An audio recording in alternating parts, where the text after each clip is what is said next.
been another crazy weekend of championship results with lots of low-scoring games and then others that had goals galore. So let's round them up. Starting off with Friday night's game at the CBS, where Coventry picked up their first win of the season, beating Oxford United by 3-2.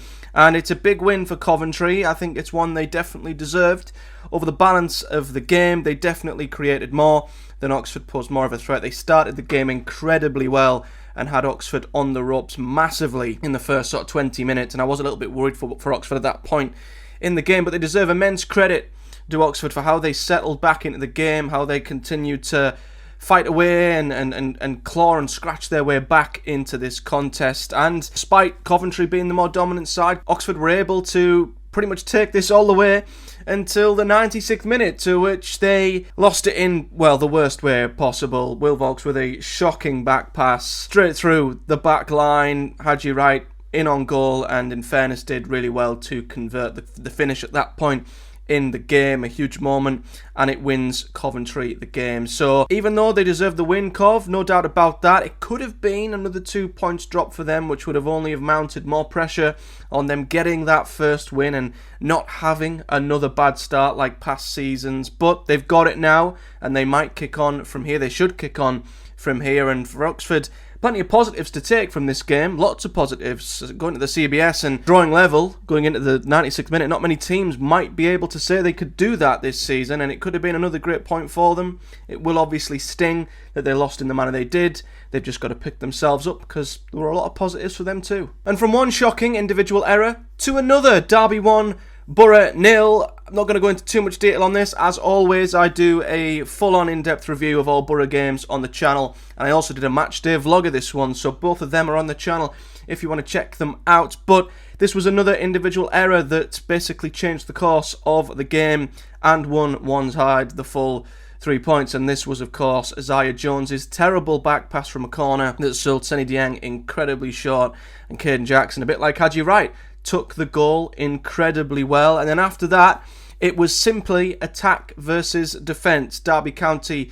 just spent the final 75 minutes defending incredibly well, and Boro were suffering from the same issues that we suffered with last season, and the same issues that cost us a lot of points last season, at home especially to lower league opposition. And it happened again here. Our inability to break through a low block defence who sit deep and just ask us to break them down. And again, no matter, the change in players, the stronger squad, 2 seasons, same old bad habits for Boro, and we simply could have been there all week without scoring. So it is a big problem that still is lingering, that we have to fix massively.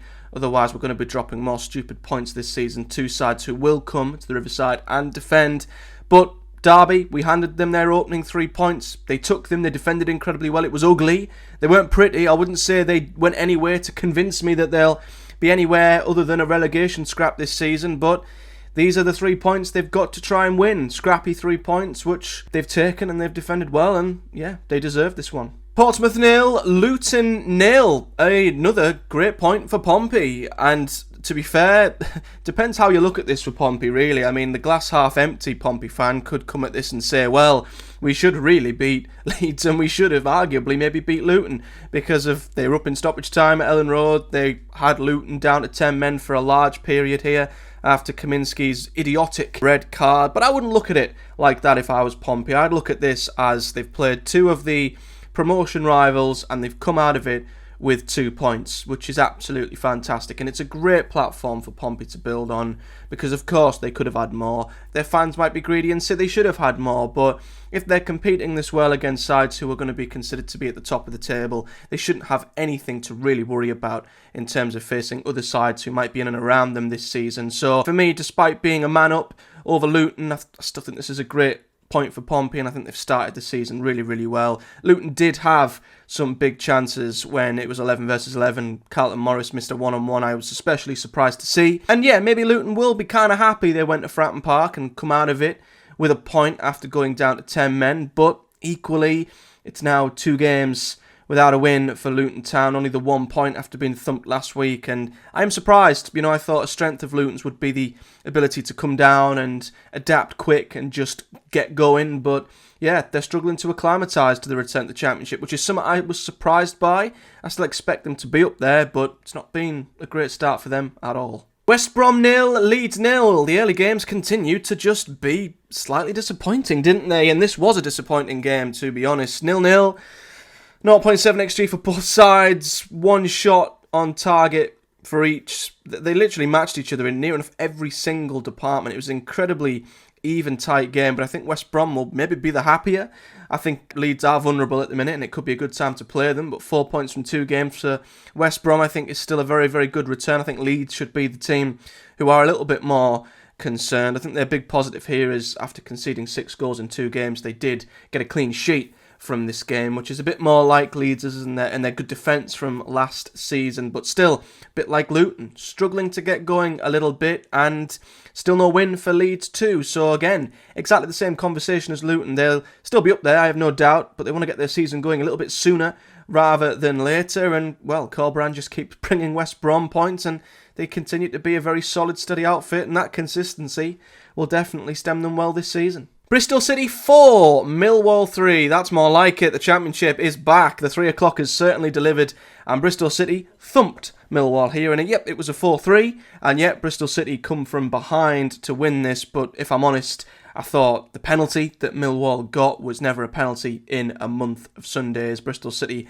absolutely deserved the win here, and a lot of optimism, going into this season around them and Liam Manning, and I'm not surprised to see Bristol City playing good football and looking like a really, really good side. I mean, it will still take a good effort for them to be challenging for the playoffs this season, to have that consistency throughout against some really strong squads at the top end of the Championship, but they've started really well and they look in good nick, so definitely reasons to be positive if you are a Robins fan. And I don't really know what to say about Millwall, to be honest. They've scored 5 goals in 2 games and they've got nothing to show for it. Neil Harris made a good point in terms of conceding 7 goals in 2 games. You can't expect to get anything, really, when you're conceding that many, and it is very out of character for Millwall to be this weak defensively, so that's something they definitely need to improve on. So part of me thinks they've been a tad unlucky because of how many goals they've scored this season, but they simply can't be conceding this many and expecting to get results. Burnley 5, Cardiff 0. Good grief. 9 goals in 2 games for Burnley, and they are absolutely flying. But I find this really, really funny. And I know a lot of people hate XG. A lot of people really like XG and find it a good representation of the game and how a team played. But Burnley scored 9 goals from a total XG of 2, which is absolutely ridiculous. Now, you can look at this in one of 2 ways. The first is that they're just a ridiculously clinical side who are just going to overperform like hell throughout the season, which normally results in a team doing well and probably getting promoted in this case. Or you can think that this is Scott Parker football once again not being convincing and somehow getting much better results than it warrants, and this data being something that will level out eventually as the season goes on. Burnley simply cannot continue to keep overperforming and scoring the level of goals they are from the number of chances they're creating. But to be honest, you can only credit them here.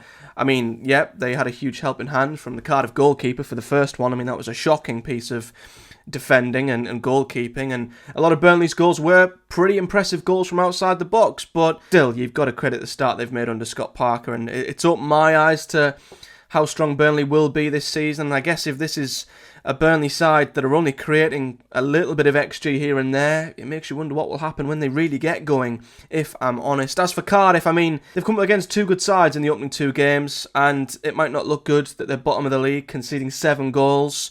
There are a few little alarm bells ringing at the moment, but I still think they'll be okay once they get going. It's not been an ideal start to the season for them, and they've got a big game next week against Swansea. Norwich 2, Blackburn 2. I don't know who will be the happier here, to be honest with you, because Norwich, I guess, have gotten a bit of pressure off their backs, at least getting going under Thorup. I mean, it's still only a point to a side that I'm sure before a ball was kicked they would have expected to beat Blackburn, but look at Blackburn. They've lost Sammy Smodics, they've still banged in 2 goals here, they've scored, what is it, 12 goals in 3 games at this point.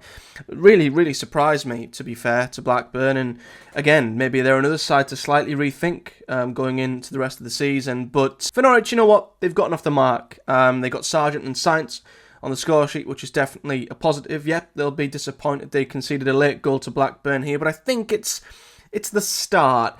And, you know, they created more chances. They had more big chances. They looked, from the stats at least, a better side overall. So building blocks and a good starting point for Norwich to build on. Blackburn, I think, will be absolutely over the moon with how they've started this season and going to a side that were in the playoffs last season and were very strong at Carrow Road.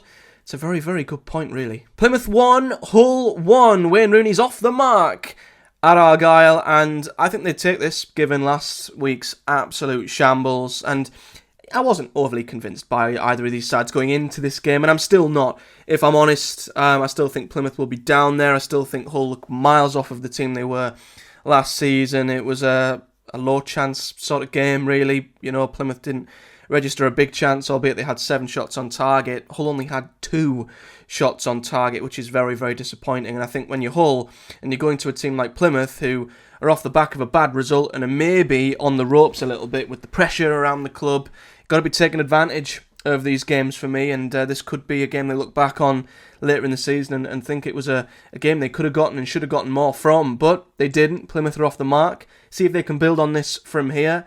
Hull don't look very good and just haven't got going, and I think this could certainly be that sort of season we were expecting, which is a mid-table to lower mid-table season where they're just a little bit all over the place right now. Hull are going to take a lot of time, I think, to settle. Sheffield United 2, QPR 2, an outstanding point for Cifuentes' boys here. I'll be honest, I was worried for them after 13 minutes when Sheffield United went 2 up. You know, Hamer and Kiefer Moore scoring 2 goals. They looked really slick, really good to start with Sheffield United, and I think they'll be massively disappointed to have not capitalised on that early 2-goal advantage. On top of that, QPR, of course, went down to 10 men. A strange red card for Jack Colback that, should have played, but getting sent off for dissent and back-chatting a 4th official, I guess, maybe in today's rules. But regardless, QPR managed to salvage a point. A good header from Jimmy Dunn, Lyndon Dykes with a late equaliser, and this was more like the Cifuentes QPR we saw last season, a side that are resilient, a side that have good character, and despite being second best in this game, you could say they still come away with it with something. It's a fantastic point for them, and for Sheffield United, it's 2 points that massively, massively have gotten away from them. Swansea 3, Preston 0. Oh my God, Preston, what is going on? They've now gone 7 league games in a row without scoring a goal. It's really, really dreadful for Preston at the minute. They've also lost their interim manager, Mike Marsh, who's opted to not take the job on, not even opt to be interviewed for it. Things sound really, really bad at Preston, and they're not a club I normally associate with chaos and a lack of stability, but things are just all over the shop there at the minute, and they need to get a new manager in as soon as possible and just settle things down and just get their season moving, at least, because it's been the worst possible start with the worst possible preparation, and it continued here. Swansea took the chances really, really well, took advantage of a poor Preston side really, really well. Preston did have a big chance early doors that they didn't take advantage of, but this is exactly what Swansea needed. More like the Swansea was sort of expecting to see under Luke Williams. They created plenty of chances, had really good XG, 6 shots on target here, more than deserved winners in this one. So yeah, their season's off and running. Preston, they're looking desperate. They need to sort their shit out pretty quickly. Watford 3, Stoke 0. Well, Watford have surprising me at the moment. 24 shots they had in this game, 8 on target. A very, very impressive display from Tom Cleverley and his side, and I mean, anyone who had them sort of looking like they were down the bottom are looking a little bit stupid at this point, I would say. I'm not going to get too carried away by Watford and assume they're going to be playoff contenders or anything, but I think this could be a very good first full season for Tom Cleverley for them to then build on, to be honest. I think they just need to have a steady season, and they've started very, very well. They're looking pretty good. I'm still not convinced by their squad and the depth and the quality they have there. And maybe when the fixtures start coming thick and fast in the winter, Watford might struggle a little bit. But you've got to credit them for a good start. Stoke reminded us exactly why they are Stoke City and why you should never ever get excited by Stoke. Despite winning on the opening day, they back it up with this. You know, they were very, very poor defensively. Some of the goals they conceded were really, really poor, and it was just a poor display from Stoke, and it's reminded you exactly why they are Stoke, and they'll probably finish where they always do, just consistently inconsistent. And finally, Sunderland 4, Sheffield Wednesday 0. Where on earth did this come from? Sheffield Wednesday were the standout side last week. Everyone was thinking, oh my word, who are this side? They are one to watch. And then they get thumped 4-0. And it's very much a reality check for Sheffield Wednesday here, who were poor. You know, defensively, they weren't great. Sunderland deserve immense credit for some of the goals, though. They carved out some brilliant moves, looked really slick. Was it a 4-0 game? I'm not too sure. They scored 4 goals from 6 on target and only an XG of 1.6. So Sunderland definitely, I think, overperformed here, but 4 good goals. Sheffield Wednesday looked a little bit blunt. No real big chances in this one. A very low XG, and yeah, a reality check for Danny Rowell and his boys. Sunderland, however, 6 goals from 2 games. Impressive. None conceded as yet. And although I'm not going to get overly excited just yet, as it's a very, very young Sunderland side, maybe they could get back to the heights they were 2 seasons ago and be a side that compete for the playoffs. So there are my roundup of round 2 in the Championship. Let me know your thoughts on this week's games in the comment section below, how your team got on, and what teams maybe impressed you, disappointed you, results you were surprised by, and what you expect from your team this season. But until next time, do hit a like on the videos. It really helps support the channel out. Subscribe for lots of Championship content. We try to do roundup videos and prediction videos for each round of Championship fixtures, as well as much, much more. Until next time, thank you so much for watching, and I'll see you all in the next one.